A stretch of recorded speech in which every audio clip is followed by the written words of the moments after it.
Tout pêcheur vous le dira, aucune sortie en mer ne se ressemble. Les eaux profondes et sombres cachent encore de nombreux secrets, et on ne sait jamais vraiment ce qui peut se retrouver pris dans les filets. Objets étranges, créatures inhabituelles, tout peut arriver. À cela s'ajoute le caractère imprévisible de l'océan. Un instant, il est calme comme une nuit paisible à la maison. L'instant d'après, il devient sauvage et dangereux, comme si toute la mer se retournait contre vous. C'est pourquoi la plupart des pêcheurs ressentent un certain soulagement lorsqu'ils mettent enfin le cap vers la côte après quelques jours difficiles en mer. Mais pour cet équipage, alors qu'ils rentraient chez eux, quelque chose d'inattendu dans l'eau a tout changé. Sans hésiter, ils sont passés à l'action. L'équipage du Golden Delight connaît bien cette réalité. Ce qu'ils ont découvert pourrait bien être le moment le plus inoubliable de tout leur voyage. Mais avant de plonger dans ce qu'ils ont trouvé, n'hésitez pas à aimer la vidéo, à vous abonner et à activer la cloche de notification pour ne pas manquer d'autres histoires comme celle-ci. Ils étaient en mer depuis presque 2 semaines, bien plus longtemps que d'habitude. Les premiers jours avaient été lents, avec très peu de prises, et rentrer avec des filets vides n'était tout simplement pas une option. Ils n'avaient pas le luxe d'attendre qu'une mauvaise semaine passe.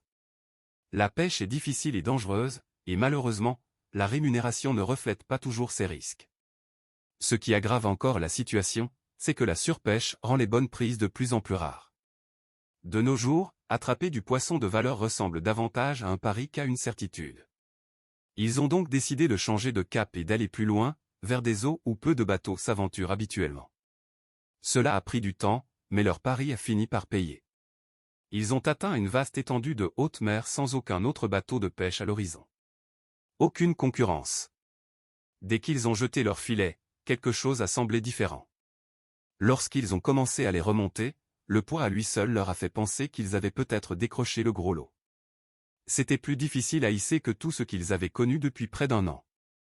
Avec beaucoup d'efforts et un vrai travail d'équipe, ils ont finalement réussi à ramener le filet à bord et sont restés stupéfaits en voyant une montagne de poissons frétillants se répandre sur le pont.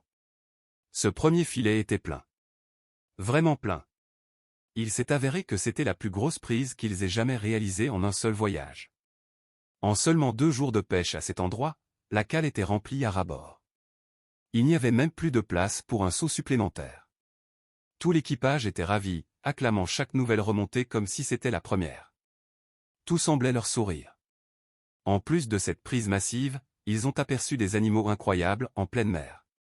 Mais les baleines qui sont venues nager juste à côté de leur bateau ont été, de loin, les plus inoubliables. Une fois chaque recoin du navire rempli de poissons, ils ont su qu'il était temps de rentrer. Ils ne pouvaient pas se permettre d'attendre trop longtemps. Si le poisson venait à s'abîmer, tous leurs efforts auraient été vains. Mais sur le chemin du retour, ils ont rencontré des difficultés. La mer est devenue agitée, bien plus que ce à quoi ils étaient habitués. La traversée aurait été beaucoup trop risquée. Le capitaine a donc décidé de faire un détour. Cela signifiait revenir sur leurs pas, suffisamment loin pour éviter le pire de la tempête. Une fois à une distance plus sûre, ils tenteraient de contourner la zone dangereuse. Ce n'était pas un plan parfait. Cela leur coûterait au moins 2 jours supplémentaires, mais cela leur donnait de meilleures chances de rester en sécurité. La tempête se déplaçait plus vite que leur bateau, mais en choisissant le bon moment, ils pouvaient éviter les eaux les plus violentes. Heureusement, le plan du capitaine a fonctionné, mais à ce stade, l'équipage était épuisé. Après être resté si longtemps en mer, avec des réserves de nourriture et d'eau douce dangereusement basses, tout le monde tenait à peine le coup. Malgré tout, ils savaient qu'il leur restait encore quelques jours à tenir avant d'apercevoir la terre. La bonne nouvelle, c'est qu'en tant que bateau de pêche, il ne manquait pas de poissons à manger. Et en récupérant l'eau de pluie pendant la tempête, ils avaient juste assez pour éviter une déshydratation sévère. Ils ont essayé de s'occuper, en jouant aux cartes, en lançant des dés ou simplement en regardant l'océan à perte de vue. De temps à autre, s'ils avaient de la chance, un peu de vie marine perçait la surface. Mais la plupart du temps, il n'y avait que des vagues et le ciel. À présent, ils étaient fatigués, irritables et ne supportaient plus l'odeur du poisson. Heureusement, selon le capitaine, il n'était plus qu'à environ une journée de la côte, même si aucune terre n'était encore visible. Plus tôt, ils avaient aperçu quelques bateaux au loin. Pendant un instant, ils ont envisagé de se diriger vers eux pour demander de l'eau supplémentaire, mais cela les aurait ralentis. Et en réalité, rien ne garantissait que ces bateaux aient de l'eau à partager ou que leurs équipages soient prêts à aider des inconnus.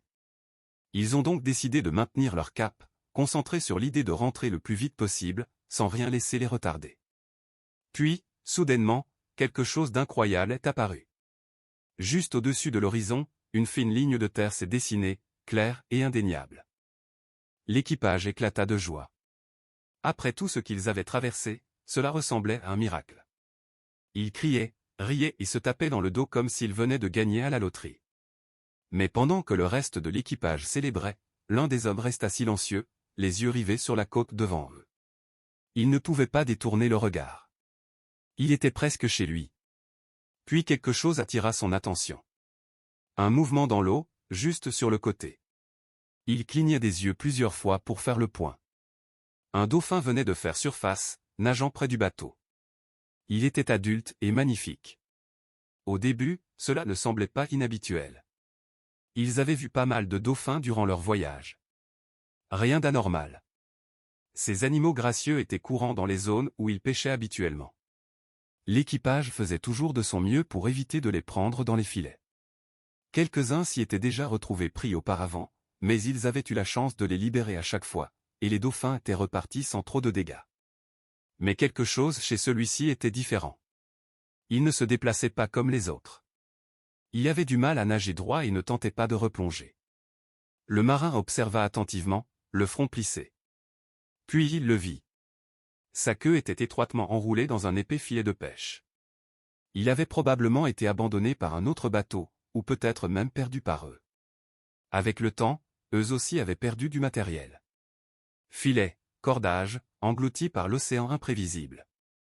Le pauvre dauphin avait l'air complètement épuisé, traînant ce lourd enchevêtrement derrière lui. Il n'y avait aucun signe de son groupe. Il devait être coincé depuis un moment, assez longtemps pour prendre du retard et se retrouver totalement seul. Dès que le marin comprit ce qu'il voyait, il ne perdit pas une seconde. Il appela immédiatement les autres. Au début, il leur fallut un moment pour sortir de leur euphorie. Ils acclamaient encore la vue de la terre, complètement pris par l'instant, mais lorsqu'ils suivirent son regard et aperçurent le dauphin, celui-ci était déjà en train de dépasser le bateau. Cela aurait pu être leur seule chance de l'aider. Il était encore trop loin et nageait dans la direction opposée. Désormais conscient de la situation, tout l'équipage resta immobile un instant. Ils avaient un choix à faire.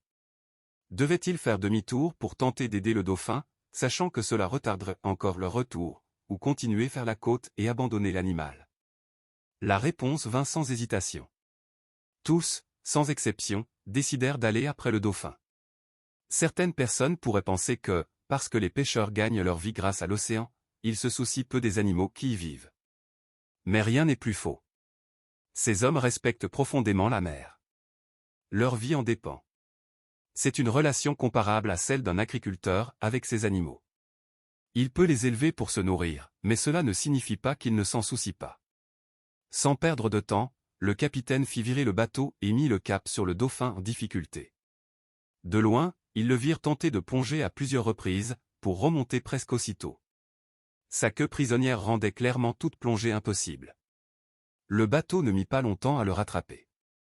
Au début, le dauphin tenta de s'éloigner, changeant de direction par de brèves accélérations, mais après quelques tentatives, il cessa de résister et resta simplement près du bateau.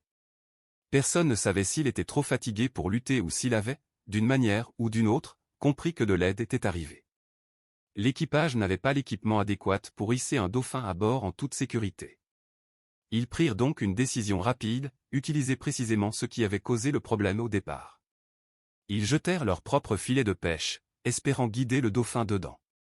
À leur surprise, cela fonctionna du premier coup. Ils hissèrent doucement l'animal sur le pont. Il ne se débattit presque pas, restant là, visiblement épuisé. Dès qu'il fut à bord, l'équipage le libéra de leur filet, puis se concentra avec précaution sur l'ancien amas emmêlé toujours serré autour de sa queue. Deux des membres les plus forts suffirent à maintenir doucement le dauphin pendant que le chef de pont sortait son couteau et commençait à couper le filet. Il travailla avec soin et, après avoir sectionné seulement quelques épais brins, le reste se desserra et glissa immédiatement. L'équipage examina rapidement le dauphin à la recherche d'éventuelles blessures dues à l'emprisonnement, mais heureusement, il semblait en bon état. On pouvait déjà le voir reprendre un peu d'énergie, bougeant plus librement maintenant que sa queue n'était plus alourdie. Sans perdre de temps, l'équipage ouvrit la trappe sur le côté du pont. Avec quelques gestes prudents pour pousser et soulever, ils réussirent à faire glisser le dauphin de nouveau dans l'eau. Dès qu'il toucha la mer, il plongea profondément et disparut de vue. Les hommes restèrent là un instant, silencieux mais fiers. Ils refermèrent la trappe et commencèrent à nettoyer le pont tandis que le capitaine remettait le cap vers la terre. Le sauvetage avait probablement ajouté plusieurs heures supplémentaires à leur voyage, mais pas une seule personne à bord ne le regrettait. Alors qu'ils rentraient chez eux, l'équipage eut une surprise. Un dauphin surgit soudain hors de l'eau juste à côté du bateau. Ils étaient presque certains que c'était celui qu'ils venaient de sauver. Et honnêtement, vu l'intelligence des dauphins, il n'est pas difficile de croire que c'était sa façon de dire merci. Lorsqu'ils atteignirent enfin la côte, ils étaient épuisés, mais fiers.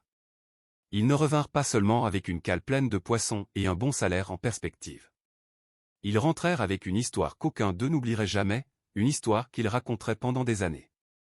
Si vous avez apprécié cette histoire, n'oubliez pas d'aimer la vidéo, de vous abonner à la chaîne et d'activer la cloche pour ne manquer aucune autre aventure réelle venue du large.